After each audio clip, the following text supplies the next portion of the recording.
ద్వితీయోపదేశకాండం 17:18-20 వరకు చదివితే దేవుడు ఏమంటున్నాడు? దేవుడు రాజుగా నియమించిన వానికి దేవుని ఆజ్ఞ, ధర్మశాస్త్ర గ్రంథం అంటే బైబిల్ అని రాసుకోవాలి. ఒక కాపీ రాసుకోవాలట, యాజకుల దగ్గర తీసుకుని రాసుకోవాలి. ప్రింటింగ్ ప్రెస్లు లేవు కదా, అని రాసుకోవాలి. ఒక కాపీ ఉండాలి తన దగ్గర, ఎప్పుడు చదువుకోవాలి, ధ్యానించాలి అని దేవుడు చెబితే, ఎప్పుడైనా సౌలు ధర్మశాస్త్రం ధ్యానించినట్టు ఆ ప్రస్తావన లేదు.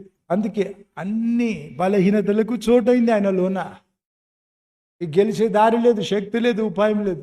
ఆ గిల్బోవ కొండ మీద అన్ని గంటలు పడున్నాడు కానీ ప్రభు నన్ను క్షమించాని లేదు. అట్లా అడుగుతాడేమని దేవుడు అన్ని గంటలు ప్రాణం ఉంచినాడు. చచ్చిపోతూ ఉన్నాను కానీ ఇంకా పూర్తి చచ్చిపోలేదు, నన్ను చంపవా అని అమాలేకుని అడిగినాడు కదా. నన్ను చంపవా అని మనిషిని అడుగుతాడు, బ్రతికించు ప్రభు అని దేవుని అడిగాడు, క్షమించమని అడిగాడు కదా. ఎందుకు? వాక్యం లేదు ఆ మనిషిలో, బొత్తిగా దేవునికి చోటు లేదు, దేవుని గురించిన తలంపు కూడా లేదు. సావులో కూడా గిల్బోవ కొండ మీద చచ్చిపోతే శాపగ్రస్తుడు, దావీదు ఆ కొండను శపించినాడు.